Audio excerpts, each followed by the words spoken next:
The best exercise for each muscle group, but chosen by artificial intelligence. If you were forced to choose just one exercise for each muscle in your body, which would you choose? The right answer can transform your results.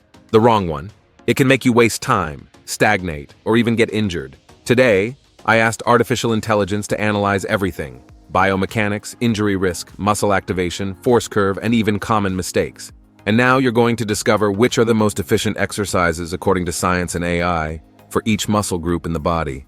And I'll tell you in advance that some choices on this list will surprise you.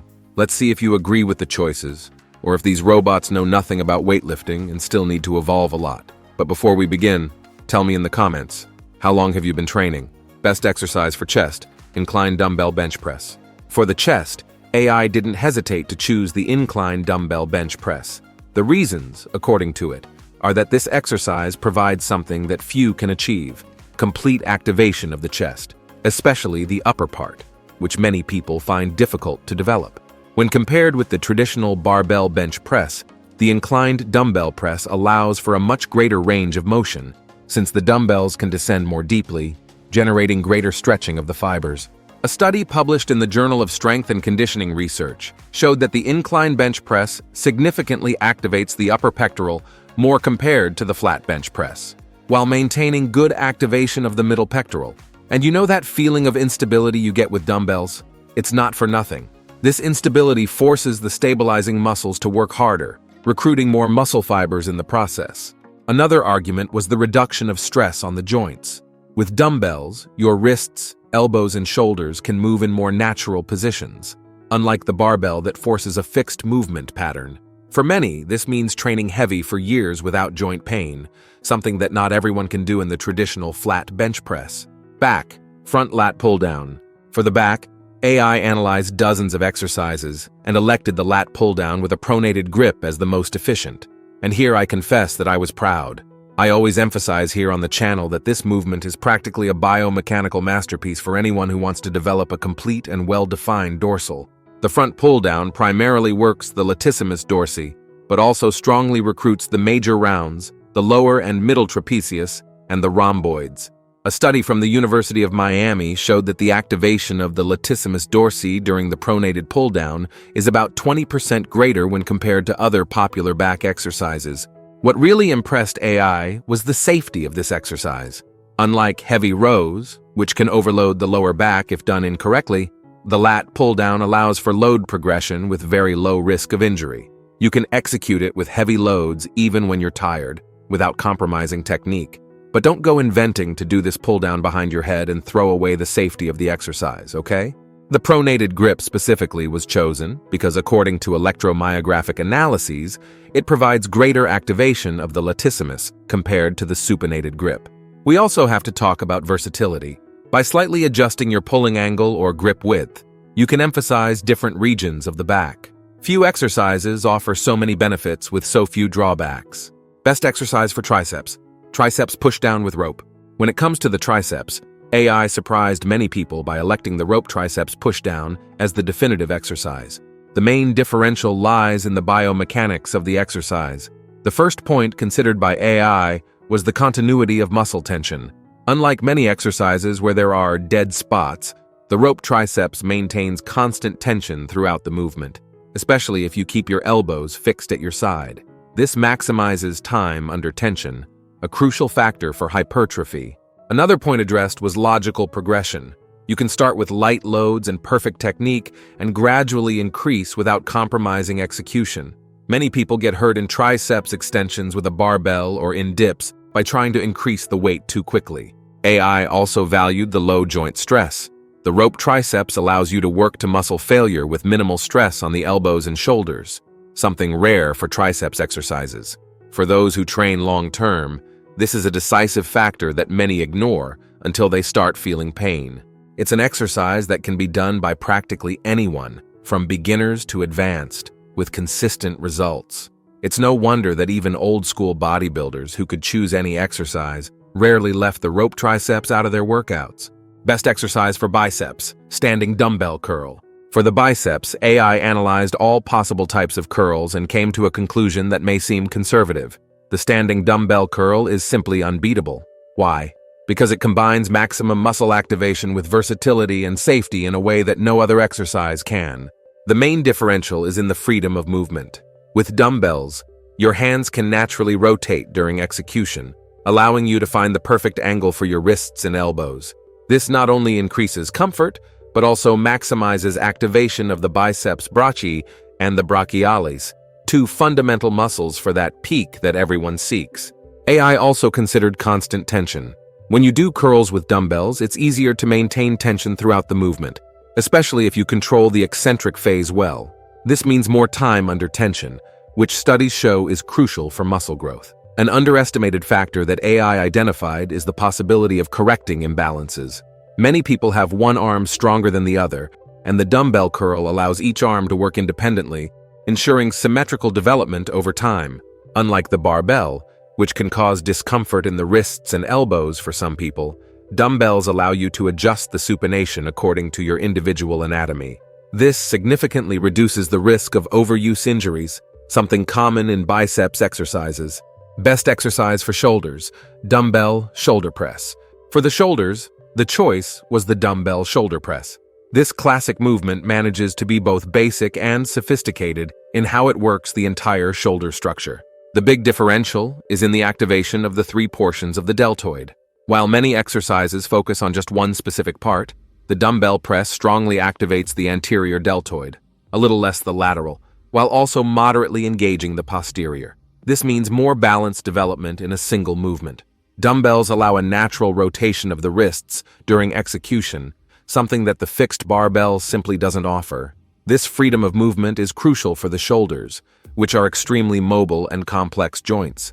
You can find the exact angle that works for your individual bone structure, drastically reducing the risk of subacromial impingement, a common problem in shoulder exercises. AI also valued the activation of stabilizers. When you lift dumbbells above your head, your body needs to work hard to stabilize the movement. This recruits a series of auxiliary muscles, such as the middle trapezius, the anterior serratus, and even the rotator cuff muscles. The result? Shoulders that are not only larger but functionally stronger and more stable. Another strength is the ease of progression. You can start with light weights, focus on perfect technique, and gradually increase. Best exercise for quadriceps: free squat. For the quadriceps, AI's choice was unanimous: the free squat. No other exercise can offer the same complete package of benefits for the legs, and the data proves it. A study from the University of Oklahoma showed that the free squat activates not only the quadriceps in its entirety, but also significantly recruits the hamstrings and glutes as stabilizers. This results in 43% greater muscle activation when compared to isolated exercises like the leg extension machine. Speaking of neurology, few exercises can stimulate the production of anabolic hormones like the squat. When you carry a heavy bar on your back and perform a complex movement like this, your body releases testosterone and growth hormone at significantly higher levels compared to isolated exercises. Bone density was another factor considered by AI. The free squat places an axial load on the spine and hips, stimulating bone strengthening. This is particularly important for preventing osteoporosis in the future, something that machines simply cannot provide.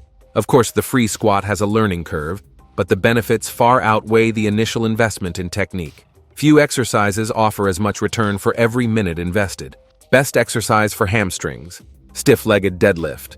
I confess that I thought it would choose an exercise like the leg curl or the lying leg curl, but for the hamstrings, AI elected the stiff-legged deadlift as the supreme exercise. The argument was that the stiff has the ability to work the hamstrings in their two main functions simultaneously: hip extension and knee flexion. Unlike the lying leg curl, which isolates only knee flexion, the stiff places the hamstrings under maximum tension while they work to control hip movement, generating a much more complete stimulus.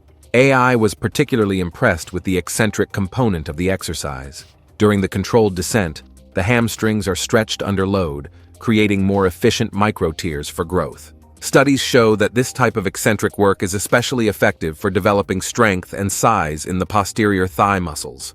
Another differential is the recruitment of the entire posterior chain. When you do the stiff correctly, you're not just working the hamstrings, but also engaging the glutes, spinal erectors, and even the gastrocnemius as stabilizers.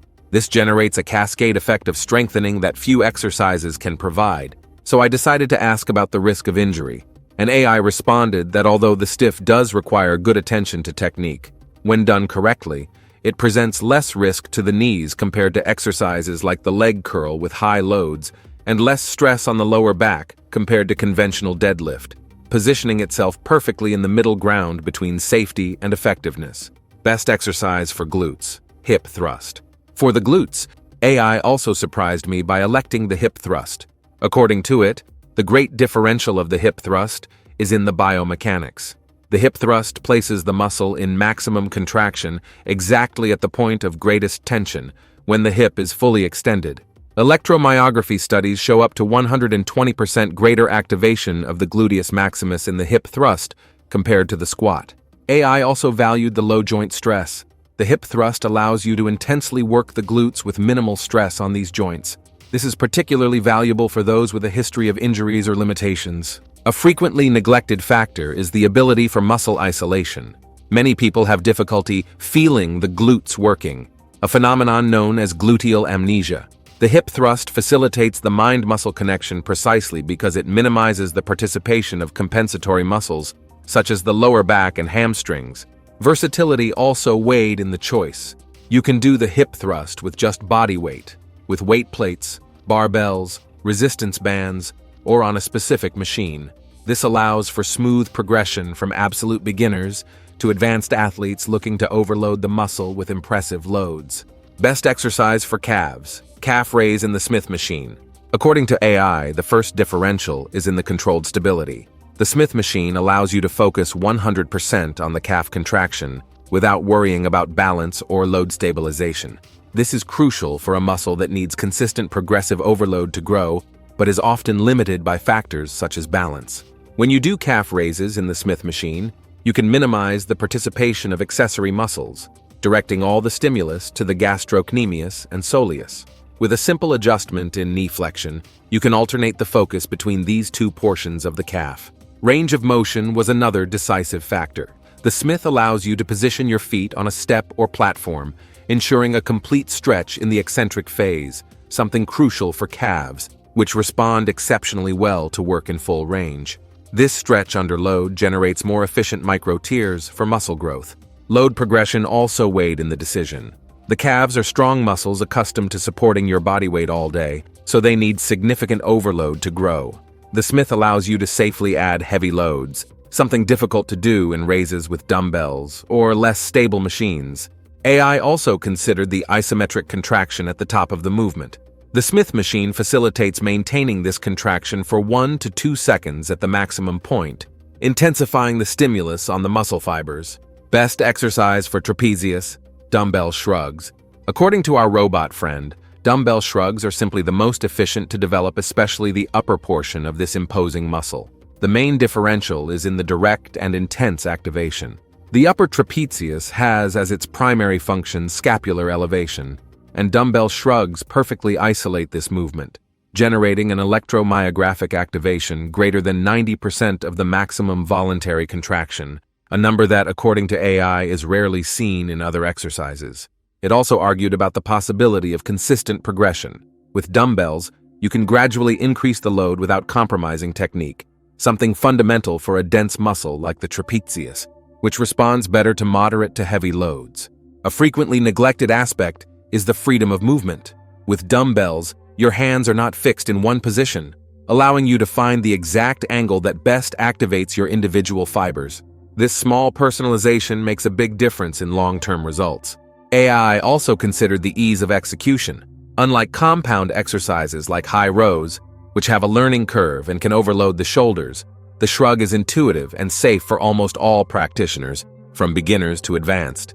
It also highlighted the versatility. After all, you can easily vary the execution, shrugs forward, backward, or alternating to emphasize different portions of the trapezius without needing additional equipment. And finally, practicality.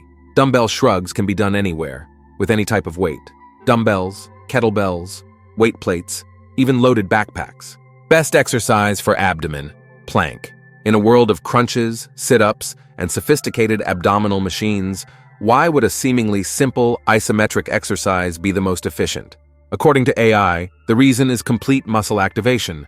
Electromyographic studies show that the plank simultaneously activates the rectus abdominis, the external and internal obliques, and the transverse abdominis, practically all the musculature of the abdominal wall, in a single exercise. Few movements can effectively recruit the transverse, and this is precisely the muscle that gives that appearance of a compact abdomen. Spine health also weighed significantly in the decision. While repetitive trunk flexions can increase pressure on the intervertebral discs, the plank strengthens the core while maintaining the spine in a neutral position.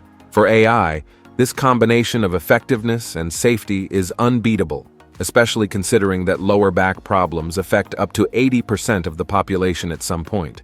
Best exercise for forearms: farmer's walk. For the forearms, AI's choice may surprise traditionalists: the farmer's walk. This seemingly simple exercise, which basically consists of carrying heavy weights while walking. The great differential is in the comprehensive muscle activation. While wrist curls or other isolated exercises focus on specific muscles, the farmer's walk simultaneously activates all the wrist flexors and extensors, the forearm pronators and supinators, and even the intrinsic muscles of the hand.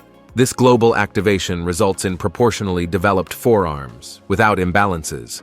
During the walk, your forearms work statically to maintain a firm grip for an extended period, a type of contraction that studies show is extremely effective for developing muscle density and grip strength. This isometric strength is rarely trained in conventional forearm exercises. The functional aspect also weighed in the decision. After all, what are strong forearms for in the real world?